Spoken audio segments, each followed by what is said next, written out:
Viens à la Viens à la source. Viens à la source. Viens à la source. Viens à la source. Viens à la source, le podcast.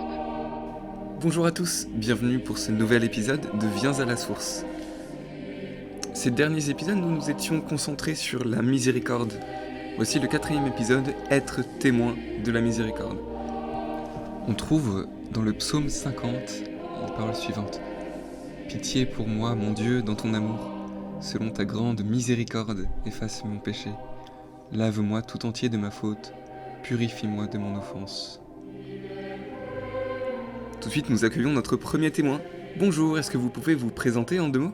Bonjour, je m'appelle Blandine, je suis mariée, j'ai 3 enfants. Comment vivez-vous la miséricorde dans votre quotidien, dans votre vie ? Alors comment j'accueille la miséricorde de Jésus ? Pour moi, c'est en venant le retrouver dans le sacrement de réconciliation. Quand je viens lui déposer toute mon incapacité à aimer mes proches, mon prochain, comme il m'aime. Rien que ça. Ce n'est pas facile, je n'y vais jamais de gaieté de cœur, mais quand je suis auprès de lui, ma tête posée contre son cœur, ma misère déposée contre son cœur, je peux décentrer mon regard de ma tristesse, de ma déception, pour me laisser renouveler, me laisser relever par son amour miséricordieux. Et qu'est-ce qui vous aide à vivre cela ? J'aime beaucoup cette parole de Carlo Acutis qui dit « La tristesse, c'est le regard tourné vers soi-même. Le bonheur, c'est le regard tourné vers Dieu. » Et Dieu me donne les sacrements pour me rejoindre et me façonner à son image, pour aimer comme il m'aime. Il nous a dit « Je suis avec vous tous les jours jusqu'à la fin des temps. » Mais c'est moi qui n'arrive pas à rester auprès de lui. J'ai besoin de m'abreuver à la source de ces sacrements. Parce que sans lui, je n'arrive pas à faire le bien que je voudrais faire et je fais trop souvent le mal que je ne voudrais pas faire. Est-ce que pour vous, c'est difficile au quotidien ?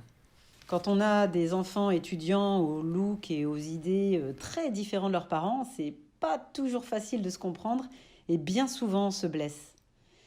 Et il y a dans la Bible cette parole qui m'a toujours beaucoup frappée depuis l'adolescence des enfants, c'est « Parents, n'exaspérez pas vos enfants ». Et Dieu sait si je suis tombée dans le panneau. Enfin, concrètement, comment témoignez-vous de cette miséricorde de Dieu ? Alors concrètement, comment je témoigne de la miséricorde, en particulier auprès de mes enfants ? En posant des actes d'humilité et en commençant par leur demander pardon pour toutes les paroles blessantes que je n'ai pas voulu lâcher, qui sont sorties trop vite, en étant vigilante à la non-critique, et puis surtout en rendant grâce pour les merveilles qu'ils sont. Merci Blandine. Voilà, merci. Et nous retrouvons à la fin du psaume 50. Crée en moi un cœur pur, ô mon Dieu. Renouvelle et raffermis au fond de moi mon esprit. Ne me chasse pas loin de ta face. Ne me reprends pas ton Esprit Saint. Rends-moi la joie d'être sauvé. Que l'Esprit généreux me soutienne. Je suis avec le Père Christophe Sylvestre, prêtre pour le diocèse de Nîmes. Bonjour Père. Bonjour Stéphane. Donc vous êtes... Est-ce que en 2 mots, vous pourriez nous dire un peu quelle est votre mission pour le diocèse ? Oui, alors je suis prêtre depuis presque bientôt 12 ans. Je suis missionnaire diocésain, c'est-à-dire que c'est une mission que m'a confiée l'évêque. Je suis détaché de toute paroisse et j'ai pour mission justement de faire le tour des paroisses du diocèse pour faire de petits enseignements. Je suis également responsable du service des vocations et je m'occupe de l'aumônerie de l'hôpital psychiatrique à Uzès. Je suis aumônier en hôpital. D'accord. Et vous faites tout ça depuis combien de temps ? Quand est-ce que ça a commencé ? Alors, je suis missionnaire diocésain depuis le mois de novembre 2020. D'accord. Et je suis aumônier d'hôpital depuis 2 ans déjà. Très bien. En quelques mots, qu'est-ce que la miséricorde pour vous ? Alors pour moi, la miséricorde, c'est un mot très important. Je trouve que c'est un beau mot de la langue française, dont on ignore d'ailleurs assez souvent le sens. C'est un beau mot parce qu'il dit ce qui est essentiellement Dieu.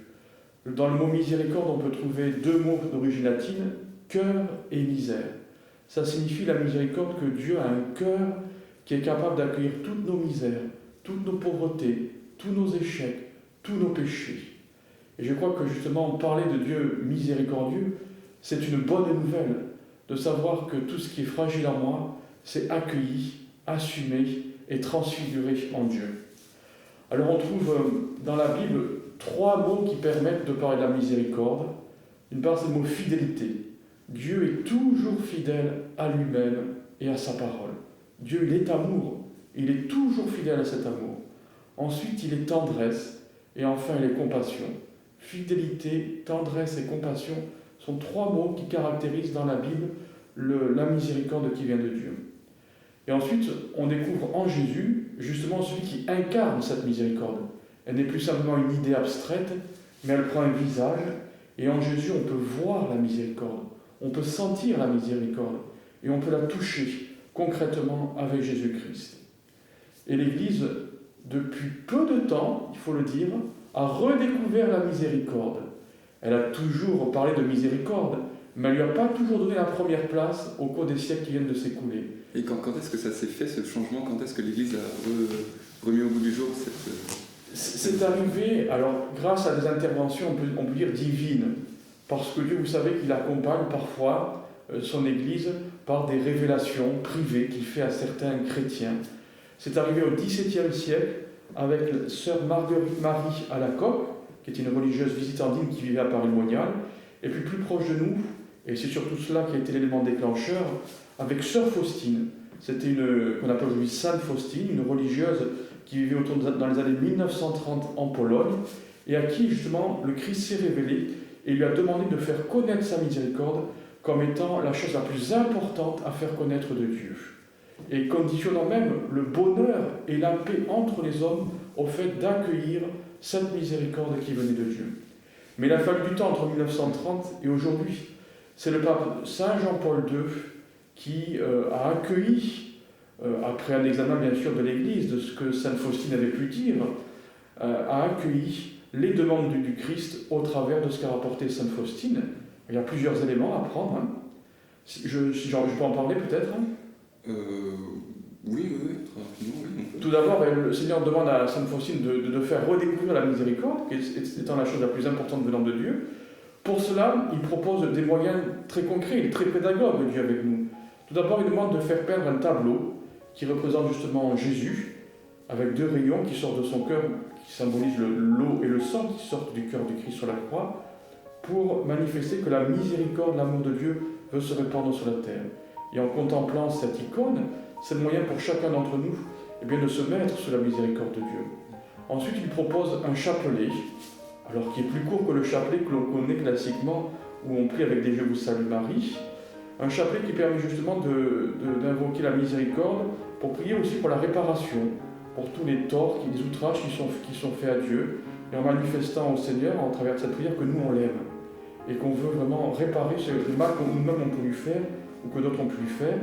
Et puis Sainte Faustine a demandé également que l'on institue le dimanche qui suivait, le dimanche de Pâques, une fête de la miséricorde pour qu'on se souvienne de cette réalité-là et que Dieu veut répondre en nous. Et tous ces moyens, à l'image de Sainte Faustine, ils nous poussent à témoigner en fait, de la miséricorde? Absolument, parce que la miséricorde ne peut pas rester au stade d'une dévotion privée. C'est quelque chose de concret qu'on doit pouvoir percevoir, comme lorsque le Christ est venu avec nous. Et cela fait suite à deux épisodes, à mon avis, de la vie de Jésus. D'une part, quand on regarde les apparitions du ressuscité, à la fin de chacune des apparitions du ressuscité dans les évangiles, Jésus envoie toujours les apôtres et les disciples en mission. Toujours. Et ensuite, il y a ces commandements de Jésus. Aimez-vous les uns les autres comme je vous ai aimé.